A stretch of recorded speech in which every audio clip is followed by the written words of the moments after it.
여러분, 남편이 로또 1등에 당첨됐는데도 가족에게 숨겼다면 믿으시겠습니까? 저는 믿지 못했습니다. 42년을 함께 살아온 사람이 은퇴 1년 만에 제게 그런 비수를 꽂을 줄은 정말 상상도 못했습니다. 남편은 66세, 저는 58세였던 2017년, 우리의 가정은 송두리째 흔들리기 시작했습니다. 처음엔 별것 아니었어요. 남편은 늘 복권을 사곤 했습니다. 매주 토요일이면 어김없이 동네 편의점으로 향했죠. 한 번에 5,000원, 많으면 10,000원. 그것도 꼬박꼬박 30년을 넘게 해왔던 일이었습니다.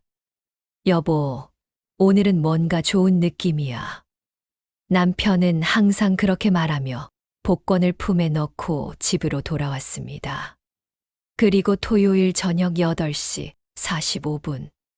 복권 추첨 방송이 시작되면 우리는 거실 소파에 나란히 앉아 텔레비전을 응시했습니다. 아, 첫 번째 숫자부터 틀렸네. 대부분은 그렇게 끝이었죠.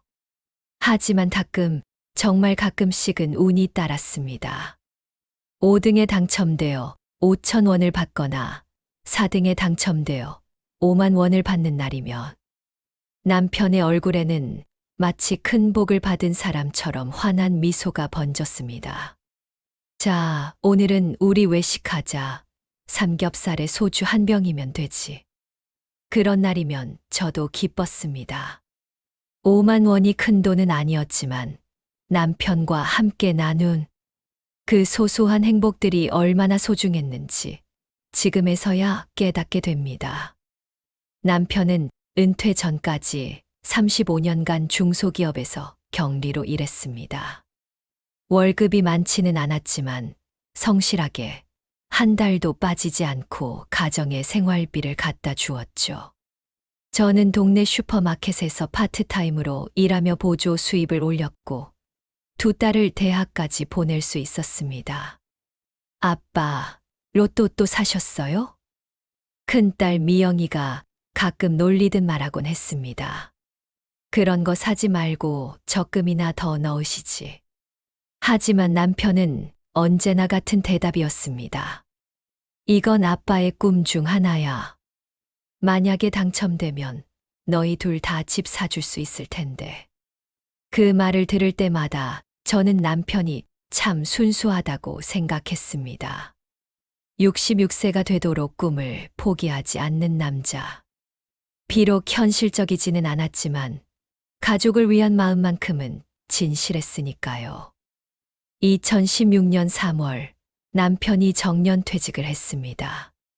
퇴직금으로 받은 8천만 원으로 빚을 모두 정리하고 남은 돈 3천만 원으로 조용한 노후를 계획했습니다. 남편은 여전히 매주 복권을 샀고 저는 슈퍼에서 일을 계속했습니다. 이제 시간도 많은데 복권 연구라도 해볼까? 남편이 농담처럼 말했을 때 저는 그저 웃고 넘어갔습니다. 설마 그 말이 진담일 줄이야. 하지만 첫 번째 변화는 2016년 11월부터 시작됐습니다. 남편이 복권 이야기를 하지 않기 시작한 거예요. 30년 넘게 매주 토요일마다 함께 추첨 방송을 보던 우리인데 남편이 슬그머니 자리를 피하기 시작했습니다. 여보, 복권 확인 안 해요? 아, 그거 요즘 별로 재미없어서 안 사고 있어. 그때는 그러려니 했습니다. 나이가 들면서 취미도 바뀔 수 있는 거라고 생각했죠.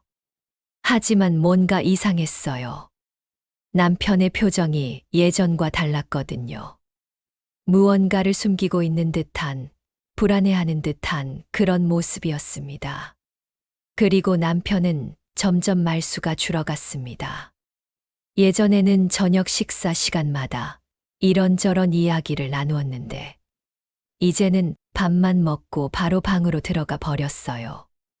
여보, 무슨 고민 있어요? 아니야, 별거 아니야. 대화는 항상 그렇게 끝났습니다. 저는 혹시 남편이 아픈 건 아닌지, 돈 걱정을 하는 건 아닌지 온갖 상상을 했지만 정작 진실은 전혀 다른 곳에 있었습니다. 사실 남편은 2016년 어느 날 로또 추첨에서 1등에 당첨된 상태였습니다. 당첨금은 세금을 제하고 무려 36억 2천만 원. 하지만 남편은 그 사실을 저에게 단 한 번도 말하지 않았어요. 나중에 안 사실이지만 남편은 당첨 사실을 확인한 그 순간부터 계획을 세우기 시작했다고 합니다. 어떻게 하면 저 몰래 당첨금을 찾을 수 있을지, 어떻게 하면 가족들에게 들키지 않고 새로운 인생을 시작할 수 있을지 말이에요. 12월부터 남편의 외출이 잦아졌습니다. 나 좀 나가볼 일이 있어. 어디 가시는데요? 친구 만나러. 그런데 그 친구 만나러가 하루 이틀이 아니었습니다. 일주일에 서너 번씩 저녁 시간이면 어김없이 외출을 했어요. 집에 돌아오는 시간도 점점 늦어졌고 가끔은 술 냄새를 풍기고 들어오기도 했습니다. 여보, 요즘 너무 자주 나가시는 것 같은데. 남자들끼리 모이면 할 얘기가 많아. 은퇴한 지 얼마 안 됐으니까. 저는 그 말을 믿었습니다. 정년 퇴직 후 갑자기 집에만 있으니 답답할 법도 했으니까요. 하지만 뭔가 석연치 않았어요. 남편의 옷에서 나는 향수 냄새, 평소보다 자주 하는 목욕, 그리고 무엇보다도 저를 바라보는 시선이 예전과 달라졌다는 느낌이었습니다. 그 무렵부터였어요. 남편이 핸드폰을 손에서 놓지 않기 시작한 게, 화장실에 갈 때도 잠자리에 들 때도 항상 핸드폰을 들고 다녔죠. 그리고 문자가 올 때마다 얼굴에 미소가 번졌다가 제가 쳐다보면 급히 표정을 바꾸곤 했습니다. 여보, 누가 연락 온 거예요? 아, 그냥 광고 문자야.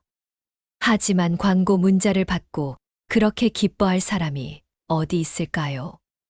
남편이 김소영을 만난 건 2016년 11월 중순경이었다고 나중에 들었어요.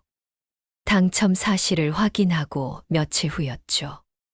남편은 당첨금 수령에 대해 알아보기 위해 강남에 있는 로또 판매점을 찾아갔다고 해요.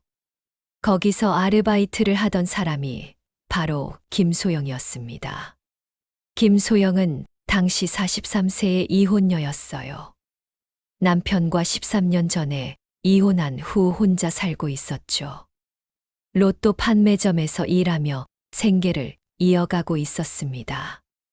로또 1등에 당첨되셨다고요? 정말이세요? 김소영이 믿을 수 없다는 듯 물었을 때 남편은 당첨 복권을 보여줬다고 해요. 이거 진짜인가요? 36억이라고요? 그 순간 남편의 마음에 어떤 변화가 일어났던 것 같아요. 평생 한 번도 받아보지 못한 그런 관심과 부러움의 시선을 받았을 테니까요. 당첨금 받으려면 어떻게 해야 하나요? 복잡해요. 세금도 많이 나가고 가족들한테 알려지면 더 복잡하고요. 김소영은 로또 판매점에서 일한 경험이 있어서 당첨금 수령 절차를 잘 알고 있었어요. 그리고 자연스럽게 남편에게 조언을 해주기 시작했죠. 가족들이 모르게 받고 싶으시면 일단 시간을 두고 천천히 계획을 세워야 해요.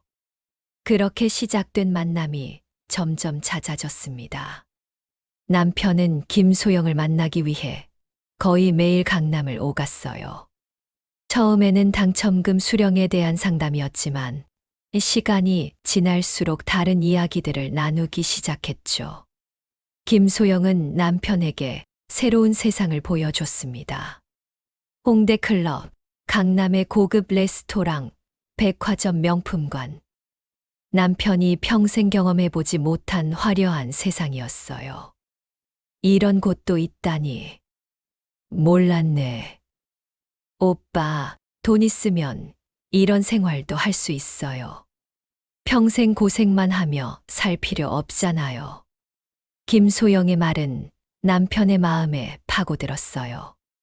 66세의 나이에 갑자기 36억이라는 거액을 손에 쥐게 된 남편에게는 모든 것이 새로웠을 테니까요. 2017년 1월이 되자 집안 분위기는 더욱 냉랭해졌습니다. 남편은 거의 집에 들어오지 않았고, 들어와도 저와는 말을 섞으려 하지 않았어요.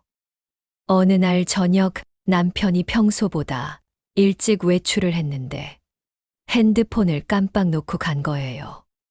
그때까지 핸드폰을 손에서 놓지 않던 남편이 말이죠. 핸드폰이 울렸습니다. 그냥 두려고 했는데 계속 울리더라고요. 혹시 급한 일인가 싶어서 받았습니다. 여보, 왜 전화를 안 받아? 나 지금 홍대 앞인데. 여자의 목소리였습니다. 나이는 40대 초반 정도로 들렸어요. 목소리가 상당히 다정했습니다. 저는 한동안 말을 할 수 없었습니다. 세상이 무너지는 것 같았어요.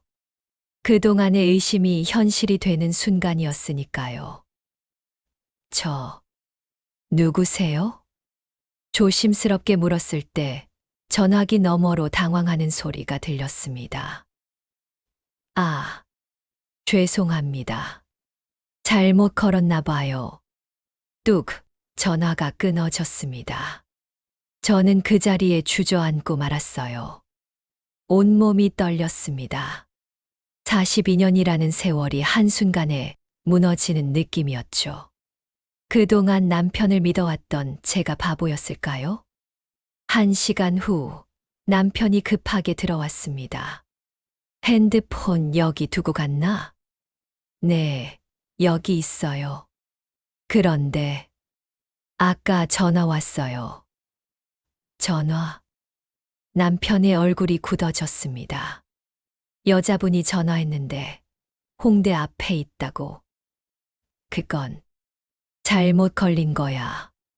42년을 함께 살았는데 거짓말은 하지 마세요. 그 순간 남편과 제 사이에 긴 침묵이 흘렸습니다. 서로의 눈을 바라보며 우리 모두 이제 더 이상 숨길 수 없다는 걸 알았어요. 2017년 2월 14일 발렌타인데이였습니다. 참 아이러니하게도 그날 밤 남편은 드디어 그 끔찍한 말을 꺼냈습니다. 이제 우리 이혼하자. 그 순간 저는 온 세상이 무너지는 것 같았어요. 42년이라는 세월이 한마디로 끝나는 거였으니까요. 갑자기 왜 그런 말을? 갑자기가 아니야. 생각해보니까 우리 더 이상 같이 살 이유가 없는 것 같아. 무슨 소리예요? 우리 애들은 어떻게 하고? 애들은 다 컸잖아. 각자 자기 인생 살고 있고. 남편의 목소리는 차갑기만 했습니다. 42년을 함께 살아온 사람의 목소리라고는 믿을 수 없을 정도로 말이에요. 다른 여자 있죠. 지난번 전화한 그 여자. 저는 직감적으로 물었습니다. 그런 얘기 하지 마. 있는 거네요. 그래서 이혼하자는 거고. 그냥 우리 인생을 정리하자는 거야. 서로에게 매여 있을 필요 없잖아. 그날 밤 저는 한숨도 자지 못했습니다. 어떻게 이런 일이 일어날 수 있을까요? 평생을 함께한 남편이 어떻게 이렇게 매정할 수 있을까요? 며칠 후 남편은 본격적으로 이혼 절차를 밟기 시작했어요. 변호사를 선임하고 재산분할 협의서를 작성했습니다. 그때만 해도 저는 남편이 36억에 당첨됐다는 사실을 전혀 몰랐어요. 재산분할은 간단합니다. 집하고 예금 3천만 원, 반반 나누시면 됩니다. 변호사가 말했을 때 저는 그게 전부인 줄 알았습니다. 남편이 숨기고 있는 36억이라는 거액이 있다는 것도 모른 채 말이에요. 정말 이게 다예요? 다른 재산은 없고. 제가 확인차 물었을 때 남편은 단호하게 답했습니다. 이게 다야. 우리가 뭐 그렇게 많이 모았나? 저는 그 말을 믿었어요. 35년간 격리로 일한 남편의 월급을 생각하면 퇴직금 빼고는 정말 그게 다인 것 같았거든요. 2017년 3월 15일, 우리는 공식적으로 이혼했습니다. 가정법원에서 이혼 조정이 성립된 거죠. 저는 집의 절반인 1억 5천만 원과 예금 1,500만 원을 받았어요. 남편도 똑같은 금액을 받았고요. 그리고 남편은 그 다음 날 바로 로또 당첨금을 수령하러 갔습니다. 세금을 제외하고 남편이 실제로 받은 금액은 약 25억 원이었어요.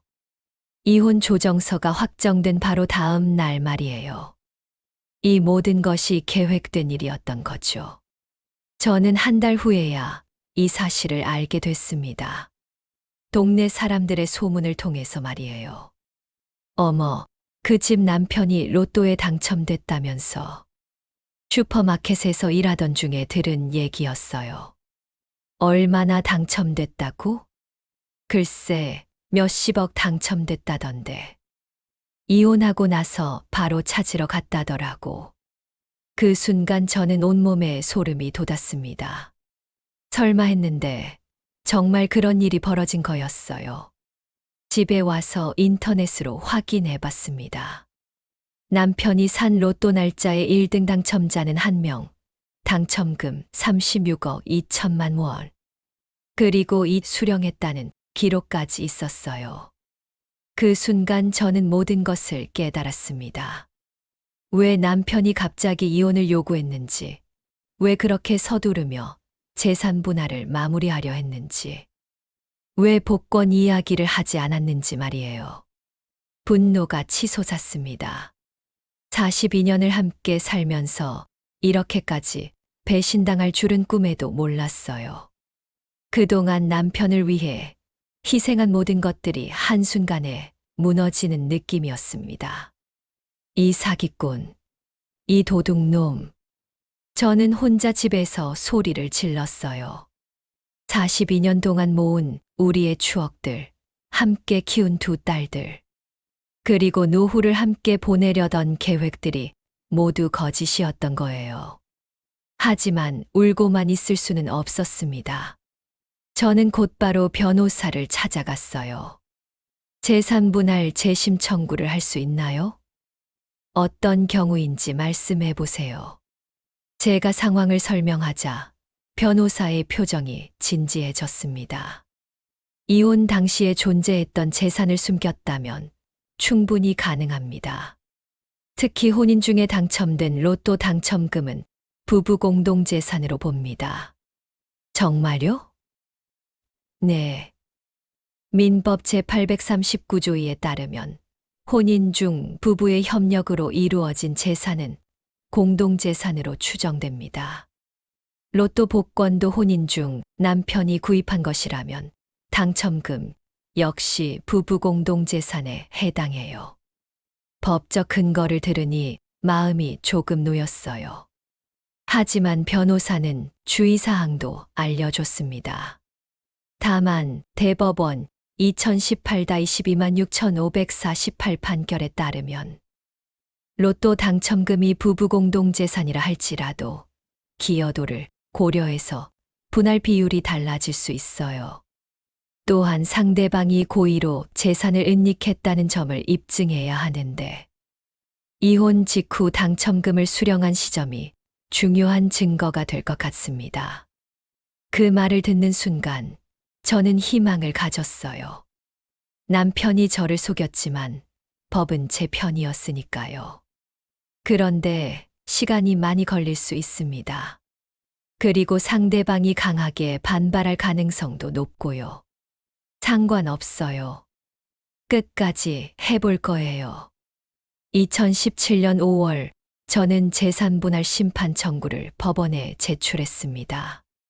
남편이 숨긴 25억 원의 절반인 12억 5천만 원을 요구했어요. 남편 측 변호사는 처음에는 황당하다는 반응이었어요. 이혼이 이미 확정됐는데 지금 와서 무슨 소리냐는 식이었죠. 하지만 저희가 증거를 제시하자 태도가 바뀌었습니다. 첫 번째 조정기일에서 남편 측은 여러 주장을 펼쳤어요. 당첨금 수령 일자가 이혼 다음 날이라는 것은 단순한 우연의 일치입니다.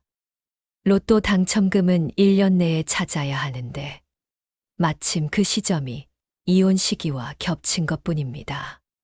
하지만 우리 측 변호사는 반박했습니다. 피신청인은 2016년 11월 당첨 사실을 확인했음에도 불구하고 4개월간 당첨금을 수령하지 않았습니다. 이는 이혼 절차를 먼저 마무리하려는 의도로 해석됩니다. 특히 가정법원 조정조서 작성일이 2017년 3월 15일이고 당첨금 수령일이 3월 16일이라는 점은 우연이라고 보기 어렵습니다. 법정에서 남편과 마주쳤을 때 그 느낌을 어떻게 표현해야 할까요? 42년을 함께 살았던 사람이 이제는 완전히 남이 되어 있었어요. 아니, 남보다 더 못한 원수가 되어 있었습니다. 당신이 그렇게까지 할 줄은 몰랐어요. 제가 말했을 때 남편은 고개를 돌려버렸어요. 법적으로 문제 없는 일이야. 법적으로 문제 없으면 도덕적으로도 문제 없나요? 42년 동안 함께 산 아내를 속이는 게 그만해. 이미 끝난 일이야. 남편의 목소리에는 죄책감이라고는 전혀 찾아볼 수 없었어요. 오히려 제가 귀찮은 존재라는 듯한 표정이었죠. 법정 공방은 1년 넘게 이어졌습니다. 그 과정에서 저는 남편의 진짜 모습을 더 많이 알게 됐어요.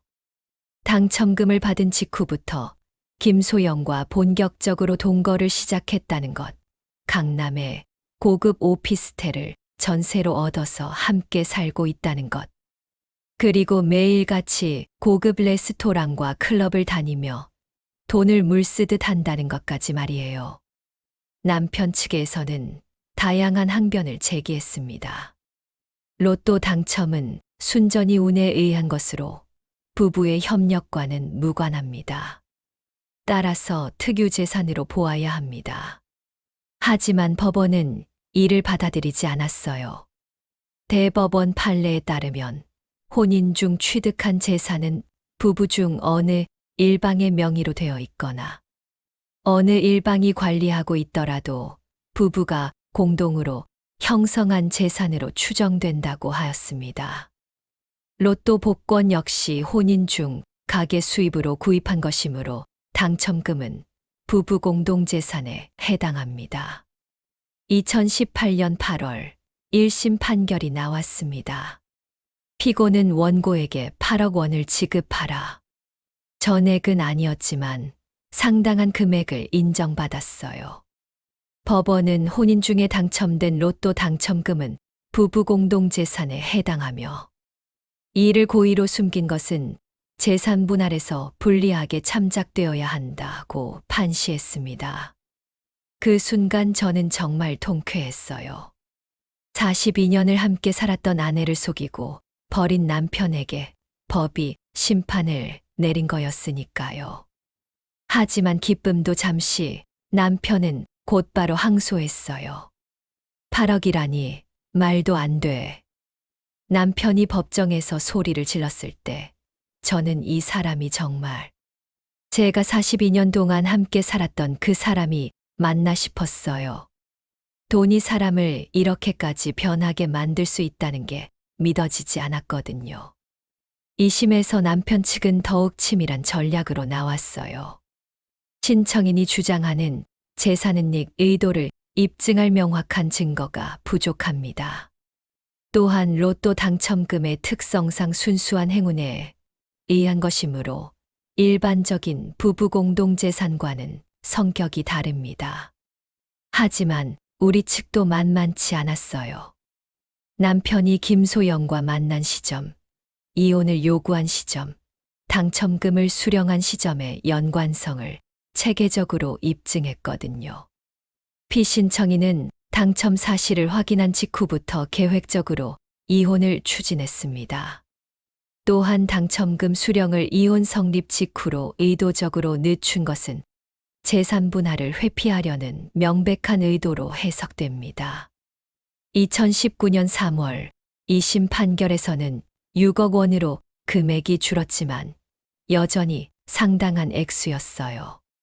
법원은 당첨금의 특성을 고려하여 분할 비율을 조정하되 재산은닉 행위에 대한 제재적 의미를 포함한다고 판시했습니다. 남편은 더 이상 상고하지 않았고 결국 제가 6억 원을 받게 됐습니다. 42년의 결혼 생활이 6억 원으로 정산된 거였어요. 법정에서 나오던 날 남편의 모습을 보니 예전과 많이 달라져 있었어요. 머리는 하얗게 새고 얼굴에는 주름이 깊게 패여 있었죠. 2년 넘는 법정 공방이 그에게도 만만치 않은 스트레스였던 것 같아요. 그런데 사실 그때쯤부터 남편의 삶은 이미 망가지기 시작하고 있었습니다. 처음 당첨금을 받았을 때는 정말 좋았다고 해요. 25억이라는 거액을 손에 쥔 남편은 김소영과 함께 화려한 생활을 시작했거든요. 강남의 고급 오피스텔에서 살면서 매일같이 값비싼 레스토랑에서 식사하고 주말이면 제주도나 부산으로 여행을 다녔죠. 여보, 이제 진짜 인생이 시작된 것 같아. 김소영이 남편에게 그렇게 말했다고 나중에 들었어요. 그럼 이제 우리 하고 싶은 거 다 해보자. 남편은 마치 20대 청년이 된 것처럼 들떠 있었다고 해요. 66세의 나이에 갑자기 억만장자가 된 거니까 그럴 만도 했죠. 하지만 문제는 남편이 돈 관리를 전혀 할 줄 몰랐다는 거예요. 35년간 격리로 일했지만 그건 회사 돈을 관리하는 것이었지. 개인 자산을 운용하는 건 전혀 다른 문제였거든요. 매일 고급 레스토랑에서 식사하는 비용만 해도 한 끼에 50만 원씩 나갔어요. 한 달이면 식비만 1,500만 원이 넘었죠. 거기에 명품 쇼핑, 골프, 여행비, 오피스텔 전세금까지 더하면 한 달 지출이 8천만 원을 넘어갔습니다. 이 정도쯤은 괜찮지 않을까. 남편은 그렇게 생각했겠지만 25억 원이라는 돈도 그런 식으로 쓰면 2, 3년 못 가는 거였어요. 더 큰 문제는 김소영의 끝없는 욕심이었어요. 처음에는 조심스럽게 작은 것들을 요구하다가 점점 큰 것들을 원하기 시작했거든요. 오빠, 나도 차 하나 있으면 좋겠어. 차, 뭘로 할까? 벤츠 정도면. 너무 큰 거 말고 작은 걸로. 남편은 5천만 원짜리 벤츠를 사줬어요.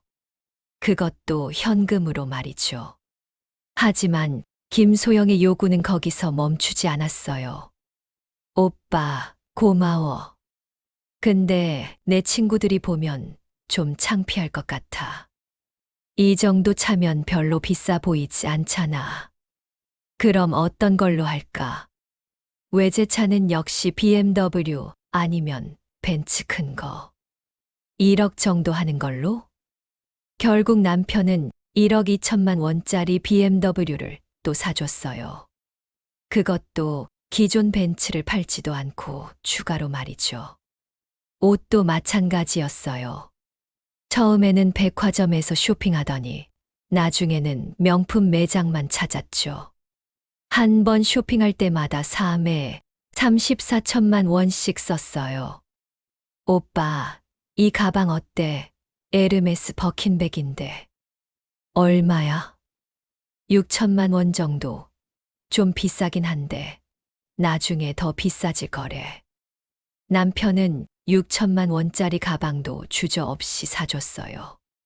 그리고 김소영은 그런 남편을 보며 더욱 큰 요구를 하기 시작했죠. 오빠, 우리 집 좀 더 큰 데로 이사 갈까? 강남역 앞세 아파트 어때? 아파트, 전세 말고. 아니야, 이제 사자. 우리 돈 있잖아. 결국 남편은 강남에 18억짜리 아파트를 샀어요. 현금으로 말이죠. 그렇게 해서 돈은 더욱 빠르게 줄어들기 시작했습니다. 2019년 말 즈음 남편의 통장에 남은 돈은 이미 3억 원도 채 되지 않았어요. 법정 공방으로 제게 6억 원을 주고 각종 변호사 비용만 2억 원이 넘게 나갔거든요. 거기에 18억짜리 아파트, 각종 명품과 자동차, 그리고 매월 8천만 원씩 나가는 생활비까지. 그런데도 남편은 여전히 돈이 무한정 있는 것처럼 행동했어요. 매일 술을 마시러 나가고 골프 치러 다니고 해외여행도 자주 다녔거든요. 여보, 요즘 좀 아껴 써야 하는 거 아니야? 김소영이 처음으로 걱정스러운 목소리로 말했을 때도 남편은 태연했어요. 뭘 아껴? 우리 돈 많잖아. 그래도 계산 좀 해봐. 한 달에 얼마나 쓰는지. 계산, 그런 거 하고 살면 재미없어. 인생은 즐기는 거야. 하지만 현실은 냉정했어요. 2020년 초 코로나가 터지면서 상황은 더욱 악화됐죠. 남편이 투자했던 주식들이 폭락했고 부동산 시장도 요동쳤어요. 아파트 값도 2억 원 가까이 떨어졌고요. 여보, 우리 진짜 돈 관리 좀 해야겠어. 김소영의 목소리에 조급함이 묻어나기 시작했어요. 아직 집도 있고 차도 있잖아. 집이랑 차가 뭐야? 현금이 없으면 어떻게 살아? 그때쯤 되어서야 남편은 위기감을 느끼기 시작했나 봐요. 하지만 이미 늦었어요. 3년 만에 25억이 1억도 채 안 남은 상황이었거든요. 그럼 집을 팔까? 집을 팔면 어디서 살아? 전세라도. 전세, 18억짜리 집에서 살다가 전세로 가자고. 김소영의 목소리가 차가워지기 시작했어요. 그동안 남편에게 보여줬던 다정함은 온데간데 없이 사라졌죠. 2020년 여름 남편의 통장 잔고는 5천만 원 아래로 떨어졌어요. 그제서야 김소영은 본색을 드러내기 시작했습니다. 오빠, 나 친구 만나러 갈게. 어디 가는데? 그냥 친구들하고 여행. 김소영은 그렇게 말하며 일주일씩 집을 비우기 시작했어요. 돌아와서도 예전처럼 다정하지 않았죠. 여보, 우리 무슨 문제 있어? 무슨 문제? 문제 없어. 하지만 김소영의 태도는 날이 갈수록 냉랭해졌어요. 함께 외식하자고 해도 거절하고 집에 있을 때도 계속 핸드폰만 만지작거렸죠. 그리고 2020년 10월 드디어 그 순간이 왔습니다. 오빠, 나 이제 여기서 나갈래.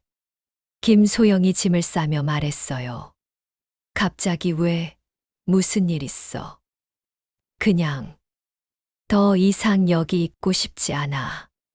내가 뭔가 잘못했나? 말해봐. 잘못한 거 없어. 그냥 내 마음이 바뀐 거야. 하지만 남편도 바보는 아니었어요. 김소영이 왜 떠나려는지 충분히 알고 있었죠.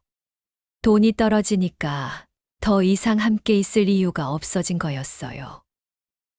그럼 그동안 우리가 뭐였어? 남편의 목소리는 떨리고 있었어요. 좋은 시간이었지. 고마웠어.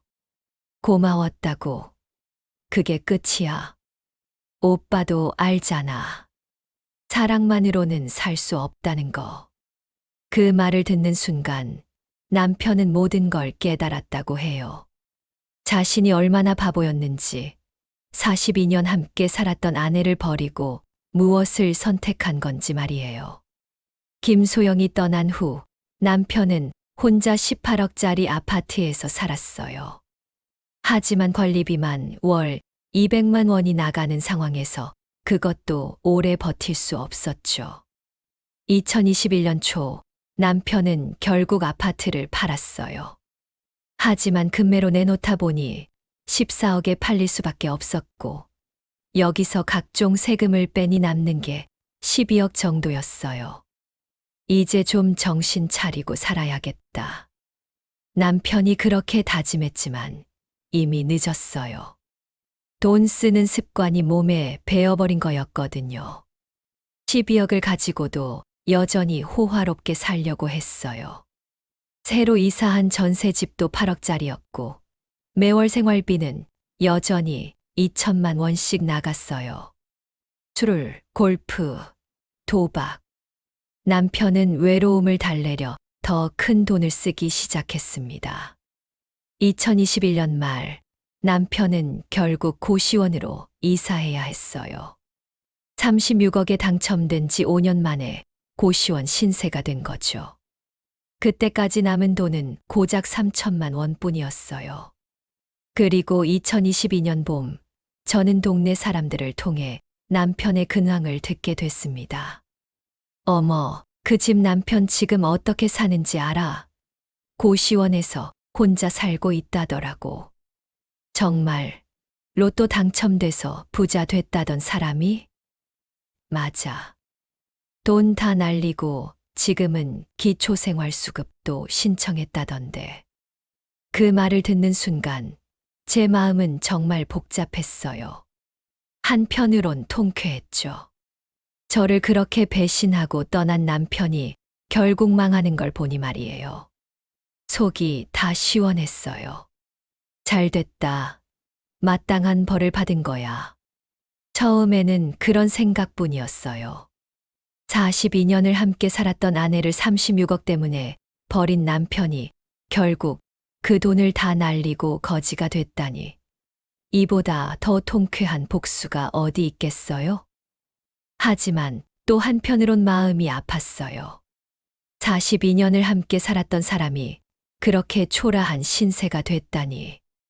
원망스럽고 밉긴 하지만 완전히 남남이 될 수는 없는 게 부부의 정이었나 봐요. 며칠을 고민한 끝에 저는 남편을 찾아가 보기로 했습니다. 복수를 하려는 건지, 동정심 때문인지, 아니면 그냥 마지막으로 한번 보고 싶어서인지. 제 자신도 정확한 이유를 모르겠더라고요. 2022년 4월 15일, 저는 남편이 살고 있다는 고시원을 찾아갔습니다. 을지로 뒷골목에 있는 낡은 건물이었어요. 4층 건물의 3층에 있는 6평 남짓한 방이었죠. 방 앞에 서서 한참을 망설였어요. 정말 들어가야 할까? 그냥 돌아갈까? 수십 번 고민했지만 결국 노크를 했습니다. 똑똑똑. 누구세요? 남편의 목소리였는데 예전과 많이 달랐어요. 힘이 없고 쉰 목소리였죠. 저예요. 한동안 아무 소리가 없었어요. 그러다가 문이 조금씩 열렸습니다. 남편의 모습을 본 순간 저는 깜짝 놀랐어요. 5년 만에 본 남편은 완전히 다른 사람이 되어 있었거든요. 머리는 완전히 하얗게 새고 얼굴은 푹 꺼져 있었어요.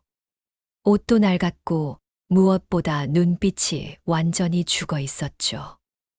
왔어. 남편이 힘없이 말했어요. 네. 저도 뭐라고 말해야 할지 몰랐어요. 그냥 서로 바라만 보고 있었죠. 들어올래? 남편이 조심스럽게 물었고 저는 고개를 끄덕였어요. 방 안은 정말 초라했어요. 작은 침대 하나, 낡은 책상 하나가 전부였죠. 벽에는 곰팡이가 피어 있었고 창문도 제대로 열리지 않는 것 같았어요. 18억짜리 아파트에서 살던 사람이 이런 곳에 살고 있다니. 앉아. 남편이 의자를 하나 내주며 말했어요. 저는 조심스럽게 앉았습니다. 한참 동안 아무도 말하지 않았어요. 어색한 침묵만 흘렀죠. 그러다가 남편이 입을 열었습니다. 내가 잘못했다. 그 한마디에 저는 눈물이 쏟아질 뻔했어요. 5년을 기다린 말이었거든요. 잘못했다는 걸 이제 알아? 제 목소리는 떨리고 있었어요. 그때부터 알고 있었어. 하지만 돌이킬 수 없었어. 왜 돌이킬 수 없었어요? 당신이 선택한 거잖아요. 그래. 내가 선택한 거야. 바보 같은 선택을. 남편의 목소리에는 깊은 후회가 담겨 있었어요. 지금 어떻게 살고 있어요? 보는 대로야. 기초생활 수급 받으면서. 돈은 다 없어. 한 푼도. 그 말을 듣는 순간 제 마음에는 여러 감정이 교차했어요. 안타까움, 분노, 연민, 그리고 이상하게도 안도감까지 말이에요. 김소영은 어떻게 됐어요? 떠났어. 돈 떨어지니까 바로. 그럴 줄 알았어요. 너도 알고 있었구나. 나만 몰랐네. 남편이 쓴웃음을 지었어요. 지금 후회해요? 후회, 매일 후회하지. 42년을 함께 산 당신을 버린 걸. 그 말을 듣는 순간 저는 더 이상 참을 수 없었어요. 그동안 억눌렀던 모든 감정이 터져 나왔죠. 왜 그렇게까지 했어요? 왜 저를 속이고 떠났어요? 눈물이 쏟아지기 시작했어요. 모르겠어. 정말 모르겠어. 그때는 정신이 없었나 봐. 36억이 그렇게 중요했어요? 아니야. 36억이 중요한 게 아니라 새로운 인생이라는 게 중요했던 것 같아. 바보 같은 생각이었지만 저는 한참 동안 울었어요. 5년 동안 참아왔던 서러움, 분노, 배신감이 모두 쏟아져 나왔죠. 그동안 얼마나 힘들었는지, 얼마나 외로웠는지, 밤마다 잠 못 이루며 울었던 일들이 모두 떠올랐어요. 남편은 그저 고개를 숙이고 제가 우는 걸 지켜보고만 있었어요. 변명도 하지 않고 항변도 하지 않았죠. 봤으니까 이제 가라. 한참 후에 남편이 힘없이 말했어요. 가라고요? 응. 이런 내 모습 더 이상 보지 마. 하지만 저는 갈 수 없었어요. 이 초라하고 비참한 남편을 그냥 두고 갈 수는 없었거든요. 왜 그랬는지는 저도 모르겠어요. 분명 미워해야 할 사람인데 자꾸 측은한 마음이 들더라고요. 당신. 나는 아직 당신을 용서하지 않았어요. 제가 떨리는 목소리로 말했어요. 지금도 너무 미워요. 그동안 얼마나 힘들었는지 알아요? 알아. 42년 동안 함께 살았는데 하루아침에 버림받은 기분이 어떤지 알아요? 미안해. 미안하다고 다 되는 줄 알아요? 저는 그동안 하고 싶었던 말을 모두 쏟아냈어요. 얼마나 서러웠는지, 얼마나 외로웠는지, 얼마나 배신감에 괴로웠는지, 혼자 살면서 얼마나 무서웠는지. 모든 걸 다 말했어요. 남편은 그저 고개를 숙이고 듣고만 있었어요. 때로는 고개를 끄덕이며, 때로는 눈물을 흘리면서 말이에요. 하지만 제가 말을 이었어요. 그동안 같이 살아왔던 정 때문인지, 좋았던 시절의 기억 때문인지, 자꾸 당신을 외면하지 못하게 만들어요. 남편이 고개를 들어 저를 바라봤어요. 그러니까 이렇게 지내지 말아요. 제대로 살아요. 어떻게? 일단 여기서 나가요. 이런 곳에서 살면 안 돼요. 갈 곳이 없어. 제가 도울게요. 그 말이 나오는 순간 저 자신도 놀랐어요. 왜 그런 말을 했는지 모르겠더라고요. 분명 미워해야 할 사람인데 왜 도와주겠다고 한 걸까요? 뭐라고? 남편도 믿을 수 없다는 표정이었어요. 도와달라는 게 아니에요. 제가 도와주겠다는 거예요. 왜? 모르겠어요. 그냥 이렇게 둘 수는 없을 것 같아서. 사실 저도 정확한 이유를 몰랐어요. 미워하면서도 미워할 수 없는 복잡한 감정이었죠. 42년을 함께 살았던 사람이 이렇게 망가지는 걸 보니까 제 마음도 편하지 않더라고요. 그날 저는 남편과 함께 부동산에 갔어요. 그리고 원룸 하나를 전세로 얻어줬죠. 보증금 5천만 원은 제가 냈어요. 이 돈 어떻게 갚지? 갚으려고 하지 마세요. 그냥 제대로 살기만 해요. 왜 이렇게까지 해주는 거야? 저도 잘 모르겠어요. 미워하면서도 미워할 수 없는 게 이상해요. 그 다음 날 저는 남편과 함께 동사무소에 갔어요. 기초생활수급 신청을 제대로 하고 건강보험이나 기타 복지 혜택도 알아봤죠. 고맙다. 남편이 진심으로 말했어요. 고맙다고 생각하지 마세요. 이건 저를 위한 일이기도 해요. 너를 위한 일?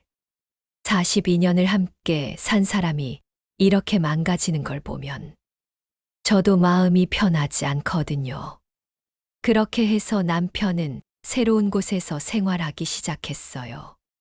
그리고 저는 한 달에 한 번씩 남편을 찾아가 생활비를 주기로 했습니다. 많지는 않지만 100만 원 정도씩 말이에요. 이 돈도 언제까지 받을 수는 없잖아. 남편이 미안해하며 말했어요. 그러니까 뭔가 일을 찾아보세요. 나이가 많아도 할 수 있는 일이 있을 거예요. 내 나이에 누가 써주겠어? 아니에요. 경험도 많으시고 성실하시잖아요.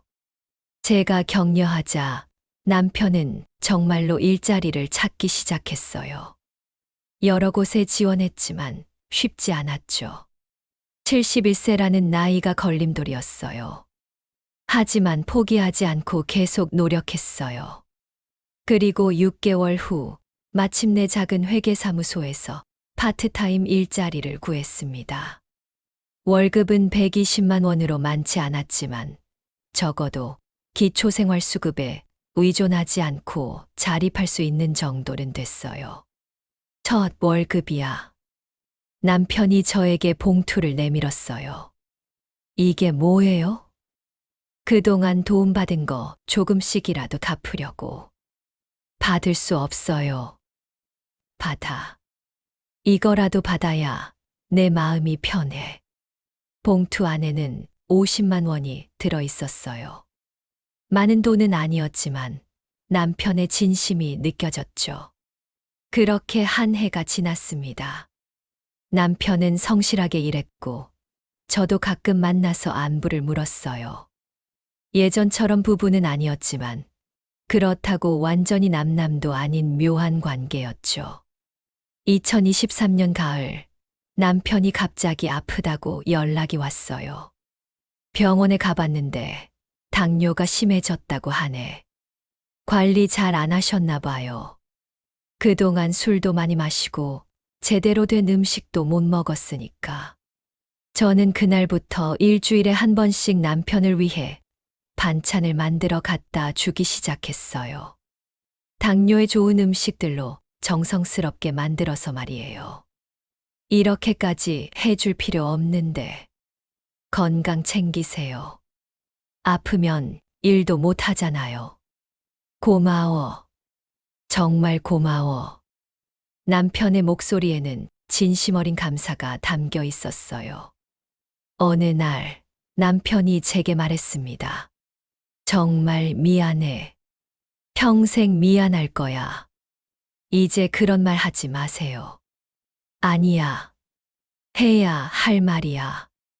나는 정말 바보였어. 42년 동안 나와 함께 해준 당신을 버리고 허상을 쫓았어. 지나간 일이에요. 지나간 일이 아니야. 내가 저지른 죄야. 당신한테, 우리 딸들한테, 그리고 나 자신한테. 남편의 눈에 눈물이 맺혔어요. 하지만 당신이 이렇게 도와주니까 정말 고마워. 내가 받을 자격도 없는 도움인데 자격 없다고 생각하지 마세요. 우리는 그래도 42년을 함께 살았잖아요. 그래, 42년. 참 긴 시간이었는데 나는 그걸 한순간에 다 버렸어. 이제라도 깨달으셨으면 됐어요. 그날 이후로 남편과의 관계는 더욱 편안해졌어요. 예전처럼 부부로 돌아가지는 않았지만 서로를 챙기는 친구 같은 관계가 됐죠. 가끔 함께 식사도 하고 남편이 아플 때는 병원에도 함께 갔어요. 그리고 명절이면 같이 성묘도 다녔죠. 우리 딸들은 어떻게 생각할까? 남편이 걱정스럽게 물었어요. 처음에는 반대했죠. 왜 아빠를 도와주냐고. 그럴 만해. 하지만 지금은 이해해요. 엄마가 행복하면 된다고. 내가 딸들한테도 용서받을 수 있을까? 시간이 필요할 거예요. 하지만 불가능하지는 않을 것 같아요. 남편은 고개를 끄덕였어요. 2024년 봄, 남편이 저에게 특별한 제안을 했어요. 한강공원에 같이 산책할래? 갑자기 왜요? 그냥 오랜만에 함께 걸어보고 싶어서. 그날 우리는 정말 오랜만에 한강공원을 걸었어요. 벚꽃이 만개한 아름다운 봄날이었죠. 참 오랜만이네. 이렇게 같이 걸어본 게. 그러게요. 언제 마지막으로 같이 산책했나요? 글쎄, 20년도 넘었을 거야. 우리는 천천히 걸으며 이런저런 이야기를 나눴어요. 과거의 아픈 기억들보다는 좋았던 추억들 위주로 말이에요. 미영이 어릴 때 여기서 연날리기 했던 거 기억나? 기억나죠. 그때 연이 나무에 걸려서 당신이 올라가다가 떨어지셨잖아요. 하하, 맞다. 그때 무릎 다쳐서 한 달 넘게 절뚝거렸지. 그런 대화들이 참 자연스러웠어요. 마치 옛날로 돌아간 것 같았죠. 나 당신한테 물어볼 게 있어. 남편이 갑자기 진지한 표정으로 말했어요. 뭐요? 만약에 다시 태어난다면 나와 결혼하겠어? 예상치 못한 질문이었어요. 한참을 생각한 후에 답했습니다. 글쎄요. 그건 잘 모르겠어요. 솔직한 대답이네. 하지만 이렇게 친구로 지내는 건 나쁘지 않은 것 같아요. 그래. 나도. 이게 좋은 것 같아. 그날 이후로 우리는 일주일에 2번 정도 만나게 됐어요. 함께 시장에 가기도 하고 가끔은 영화를 보러 가기도 했어요. 연인도 아니고 부부도 아니지만 서로를 가장 잘 아는 사람끼리의 편안함이 있었어요. 남편은 여전히 그때의 일을 후회하고 있어요.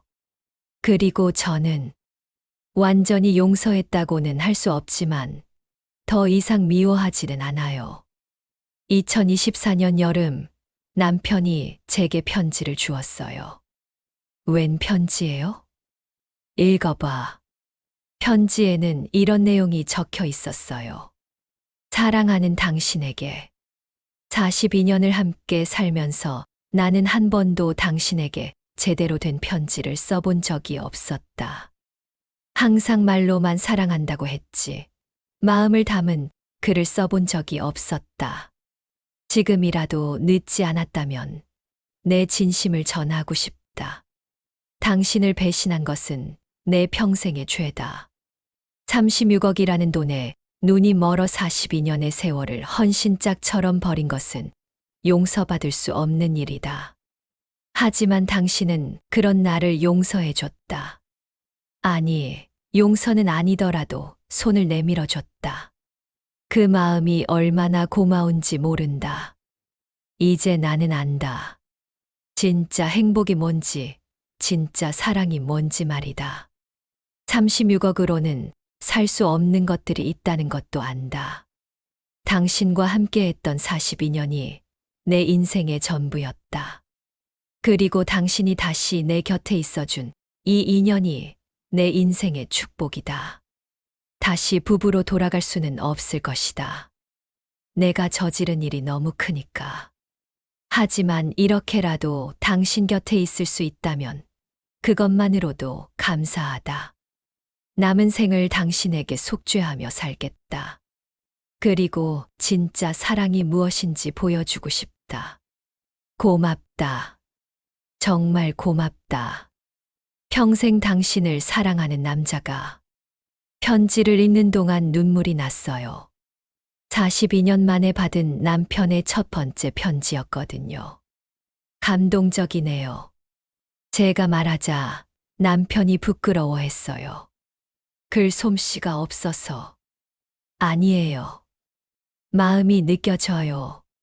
정말 그때 미쳤었나 봐. 어떻게 당신 같은 사람을 버릴 생각을 했을까? 이제 그런 이야기는 그만해요. 하지만 해야 할 말이야. 당신은 내 인생의 전부였어. 그 말을 들으니 마음이 따뜻해졌어요. 늦었지만 진심이 느껴졌거든요. 2024년 말, 우리 큰딸 미영이가 남편을 만났어요. 3년 만에 재회였죠. 아버지, 미영아. 남편의 목소리가 떨렸어요. 아버지가 엄마한테 그렇게 잘해드린다면서요? 미안해. 아빠가 정말 잘못했어. 이제 알았으면 됐어요. 그런데 다시는 엄마 아프게 하시면 안 돼요. 그럼 절대로 그런 일은 없을 거야. 그날 우리는 오랜만에 가족처럼 식사를 했어요. 예전처럼은 아니었지만 그래도 따뜻한 시간이었죠. 둘째 딸 수영이도 몇 달 후에 만났어요. 처음에는 냉랭했지만 시간이 지나면서 조금씩 마음을 열기 시작했어요. 아빠, 정말 반성하고 있는 거 맞죠? 그럼. 매일매일 후회하고 반성하고 있어. 그럼 됐어요. 엄마가 행복하시면 저희도 좋아요. 이제 우리는 정말로 새로운 관계를 만들어 가고 있어요. 부부는 아니지만 42년을 함께 살았던 동반자로서 서로를 돌보며 살고 있습니다. 가끔 사람들이 물어봐요. 왜 그 사람을 용서했어요? 용서했는지는 모르겠어요. 다만 미워하는 게 저에게도 독이 된다는 걸 깨달았어요. 그리고 무엇보다 42년이라는 세월이 하루아침에 사라질 수는 없는 거더라고요. 남편은 이제 많이 달라졌어요. 예전보다 말수도 적어졌고 더 신중해졌죠. 그리고 무엇보다 감사할 줄 아는 사람이 됐어요. 오늘 반찬 고마워. 별것도 아닌데요, 뭘. 별것도 아닌 게 아니야. 나한테 이런 걸 해주는 사람이 세상에 누가 있겠어. 가족이잖아요. 가족. 예전에 가족이었고, 지금도 어떤 의미로는 가족이죠. 남편이 미소를 지었어요. 5년 만에 보는 진짜 미소였어요. 어제 남편이 말했어요. 나 요즘 로또 광고 보면 웃음이 나와. 왜요? 36억으로도 살 수 없는 게 있다는 걸 이제 아니까. 뭐요? 진짜 사랑. 그리고 진짜 행복. 그 말을 듣는 순간 저는 남편이 정말로 달라졌다는 걸 느꼈어요. 우리는 이제 다시 부부가 되지는 않을 거예요. 너무 많은 일들이 있었고 상처도 깊었으니까요. 하지만 서로를 돌보는 친구로 42년을 함께 살았던 동반자로는 남을 수 있을 것 같아요. 가끔 남편과 함께 저녁 산책을 할 때면 생각해요. 인생이 참 아이러니하다고. 36억이라는 거금을 얻었지만 진짜 소중한 것들을 모두 잃었고 모든 걸 잃고 나서야 진짜 중요한 게 뭔지 깨달았으니까요. 하지만 늦었지만 다행이에요. 서로에게 상처도 많이 주고받았지만 그래도 이렇게 함께 할 수 있게 됐으니까요. 요즘 남편은 자주 말해요.